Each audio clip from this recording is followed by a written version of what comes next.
Friends, आज की कहानी है अपवित्र हूँ मैं भाग 4। पिछले भाग में आपने पढ़ा, एक महिला पुलिस अफसर वहाँ सीता के साथ बैठी थी। उन्होंने पूनम को देखा और खड़े होकर उसे शाबाशी दी कि उसने आज जो किया उसके लिए बहुत हिम्मत चाहिए और उसने यह कदम उठाकर और लड़कियों के लिए एक मिसाल कायम की है।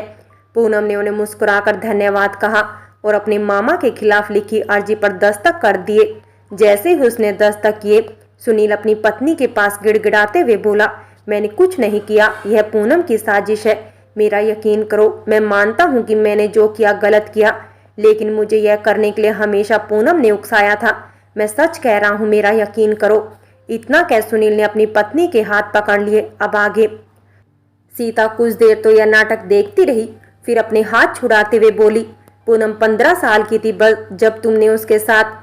कहते हुए वो एक पल झिझकी, फिर हिम्मत बटोर कर बोली, जब तुमने उसका बलात्कार किया था। नहीं। जैसे ही सुनील ने यह सुना, वो निराशा से कराहा, लेकिन उस पर ध्यान न देते हुए सीता बोली, इसे बलात्कार ही कहेंगे ना। उसमें इतना सामर्थ्य होता तो वो तुम्हारा प्रतिकार करती, और मुझे पूरा यकीन है कि उसमें जितनी शक्ति रही होगी उसने किया भी होगा।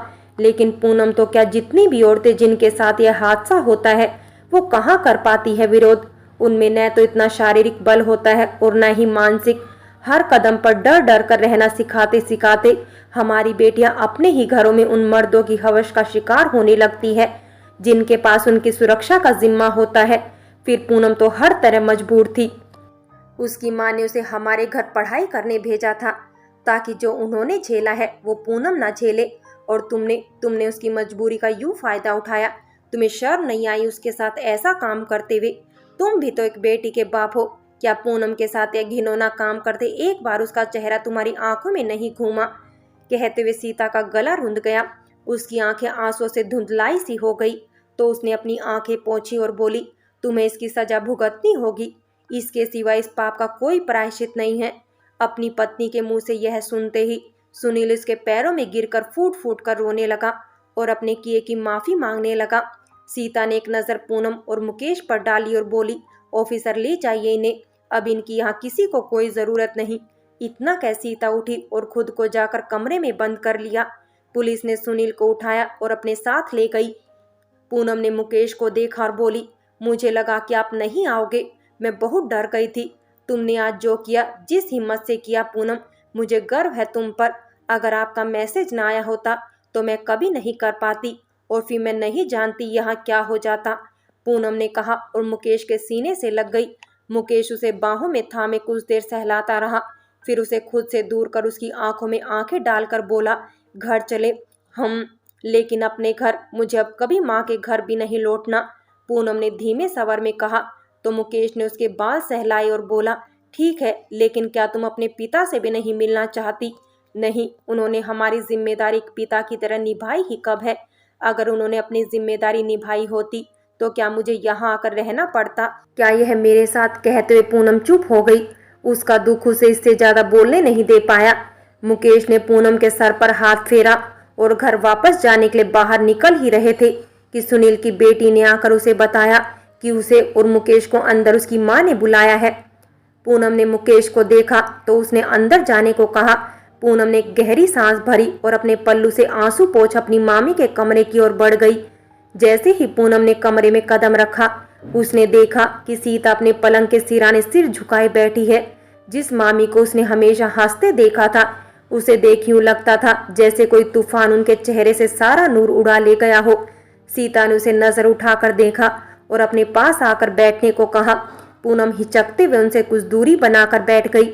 सीता ने मुकेश और अपनी बेटी को भी बैठने के लिए कहा तो वो दोनों भी एक तरफ बैठ गए। कुछ देर सीता चुप रही, शायद सोच रही हो किन शब्दों में अपनी बात कहे। फिर पूनम की ओर बिन देखे बोली, मैंने देखा था उन्हें तुम्हारे साथ रसोई में, जब हम भाई साहब के बेटे की शादी से लौटे थे। पूनम ने अपनी मामी को हैरत से देखा, उसके दिमाग में वो दृश्य घूम गया। सीता आगे बोली, मैंने उनसे पूछा तो उन्होंने इसे मेरा वहम कहकर टाल दिया। मैंने जोर दिया तो उन्होंने मुझे तुम्हारे और उनके रिश्ते का वास्ता दिया और मैं चुप हो गई, लेकिन मेरा मन अब भी नहीं मान रहा था। फिर एक दिन मैंने आधी रात को उन्हें तुम्हारे कमरे में जाते देखा। उस दिन मैं खूब रोई, मुझे समझ नहीं आ रहा था कि क्या करूं, कैसे उस आदमी को वो जब कमरे में वापस आए तो मैंने खूब लड़ना चाहा, अपने हर सवाल का जवाब मांगना चाहा, लेकिन तभी मेरी नज़र इस पर पड़ी। सीता ने अपनी बेटी की ओर इशारा किया। इसके लिए रिश्ते आने शुरू हो गए थे। अगर यह बात लोगों को पता चल जाती तो मैं इसके हाथ कैसे पीले कराती पूनम। लोग इसके बाप के लांछन के कारण इस पर सवाल करते। और फिर इतना क्या, सीता ने गहरी सांस भरी और बोली, उस दिन के बाद मैंने उनसे दूरी बना ली। उनसे ज़्यादा कुछ कह नहीं सकती थी, इसलिए फिर मेरा गुस्सा तुम पर निकलता। मैं जानती थी कि मैं बेवजह तुमसे नाराज होती हूँ, और मेरा इतना गुस्सा करने की वजह यह भी थी कि मेरी डांट सुनकर तुम परेशान होकर इस घर को छोड़कर चली जाओगी। लेकिन तुम्हारी मजबूरी की वजह से यहीं रही और सहती रही हमारे अत्याचार। फिर जब मुझे कोई रास्ता नहीं दिखा तो मैंने तय किया कि ऐसे नहीं तो किसी और तरीके से तुम्हें इस घर से दूर कर दूंगी, और इसका एकमात्र रास्ता था तुम्हारी शादी करवा देना। नाते रिश्तेदारों में तुम्हारे लिए एक अच्छा रिश्ता देखने के लिए कह दिया। सुनील और तुम्हारी माँ ने कहा कि इतनी जल्दी क्या है, पहले तुम्हें तुम्हारे पैरों पर खड़ी हो जाने दूं। लेकिन तभी मुकेश का रिश्ता आया और मैंने हाँ कह दी। उसे तुम पसंद थी और वह जल्दी ही यह शादी करना चाहता था। अंधा क्या चाहे दो आंखें। रिश्ता तय होने के बाद सुनील मुझ पर खूब गुस्सा हुए कि मैं तुम्हें जबरन इस रिश्ते के लिए मजबूर कर रही हूँ। लेकिन मैंने उनसे कह दिया कि पूनम इस घर में नहीं रहेगी, या तो यह शादी करेगी या फिर अपने घर अपने माँ बाप के पास वापस जाएगी। मुकेश की तरफ से लगातार फोन आ रहे थे और तुमने भी हाँ कह दी थी, तो अब किसी के पास कुछ कहने के लिए नहीं बचा था। मैं खुश थी कि आखिरकार तुम जा रही हो और मेरा संसार फिर से अपने पुराने रूप में सजने वाला है।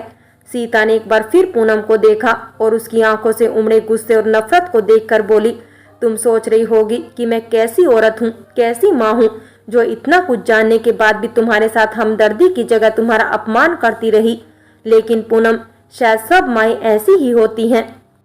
तुम्हारी माँ को पता होता तो शायद वो भी यही करती, तुम भी होती तो शायद यही करती। इतना क्या, सीता चुप हो गई। पूनम अपना मुंह हथेलियों में छुपाए बैठी थी। उसके कानों में सीता के स्वर गूंज रहे थे। तुम्हारी माँ को पता होता तो, पता तो था उसकी माँ को, फिर क्या किया उसकी माँ ने उसके लिए? कुछ भी तो नहीं, बस अपनी आर्थिक स्थिति, अपनी मजबूरियों का हवाला देकर उसे चुप करा दिया। मामी उसकी कौन थी? उन्होंने अपनी बेटी का भला सोचा, लेकिन उसकी माँ ने उसका भला क्यों नहीं सोचा? क्यों वो सब जानने के बाद भी पूनम को अपने साथ नहीं ले गई?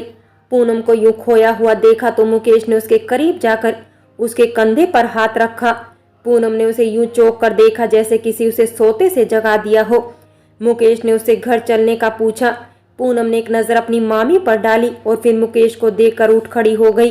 वो मुकेश के साथ बाहर निकलने बड़ी ही थी कि सीता ने उसे पीछे से पुकारा, पूनम, क्या तुम मुझे कभी माफ कर पाओगी? पूनम यह सुनकर पलटी और बोली, आप मेरी जगह होती तो क्या माफ कर पाती? इतना क्या? पूनम कुछ पल अपनी मामी को जवाब के इंतजार में देखती रही, फिर एक निराशा भरी मुस्कान के साथ बोली, मैं माँ को कभी माफ नहीं करूंगी मामी जी। सीता उसे आश्चर्य से घूर रही थी। और मैं वादा करती हूँ कि अगर कभी मेरे सामने ऐसी स्थिति आएगी तो मैं वो बिल्कुल नहीं करूंगी जो आप लोगों ने किया है। इतना क्या? पूनम पलटी और तेज कदमों से बाहर निकल आई। मुकेश उसके पीछे ही था। वो जैसे ही घर से बाहर आई उसने एक बहुत गहरी सांस भरी। वो अचानक आई इस आंधी से घबरा उठी थी। आगे बढ़ते वो लड़खड़ाकर गिरने ही वाली थी कि मुकेश ने उसे थाम लिया। पूनम निडाल होकर रास्ते पर ही बैठ गई। उसकी जुबान से बोल नहीं निकल रहे थे। मुकेश उसे थामे हुए बैठा रहा और पूनम उसके कांधे में अपना मुंह छुपाए रोती रही। कुछ देर बाद उसने सब तरफ देखा तो पड़ोसी अपने घरों की छत और बालकनी में खड़े उन दोनों को ही देख रहे थे। पूनम ने झेंपते हुए मुकेश से कहा कि उन्हें अब यहाँ से चलना चाहिए। मुकेश ने उसे उठने में मदद की और गाड़ी तक ले गया। तभी उन्हें तालियों की आवाज सुनाई दी। उसने और मुकेश ने सिर उठाकर चारों ओर आश्चर्य से देखा तो उसके सभी पड़ोसी उसके लिए तालियां बजा रहे थे। पूनम के गाल शर्म से लाल हो उठे। उसने और मुकेश ने एक दूसरे को देखा और सबसे हाथ जोड़कर विदा ले वहां से निकल लिए। पूनम अपने मायके नहीं गई। वो सीधे ससुराल पहुंची तो देखा उसकी सास दरवाजे पर ही खड़ी उसका इंतजार कर रही थी। उसने मुकेश की ओर देखा तो उसने पूनम को पहले अंदर चलने के लिए कहा। पूनम जैसे ही गाड़ी से उतरकर घर के दरवाजे पर पहुंची, उसकी सास ने नमक मिर्च से उसकी और मुकेश की नजर उतारी और रोते हुए पूनम को गले से लगा लिया और बोली, पूनम, मुझे गर्व है अपनी बहू और बेटे पर। पूनम यह सुन उनसे अलग हुई और आश्चर्य और दुख से बोली, आपको गुस्सा नहीं आया मुझ पर? क्या आप अपने बेटे के लिए ऐसी लड़की को अब स्वीकार करेंगी? औरतों के नसीब में हमेशा से दमन लिखा है बेटी। मायके में पिता भाई हमारे मालिक होते हैं और ससुराल में पति, और इसके बाद भी कोई कमी रह जाती है तो वो लोग जो हम औरतों के लिए पिता और भाई के बराबर होते हैं वो भी हमारा दमन करने की पूरी कोशिश करते हैं।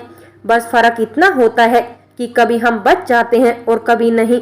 इतना क्या उन्होंने अपनी आंखें बंद की और फिर एक गहरी सांस भरकर बोली, मुकेश अपने पिता की तरह है पूनम, और आज उसने अपने पिता का इतिहास दोहराया है। इतना क्या मुकेश की मां ने साथ खड़े अपने पति की ओर देखा।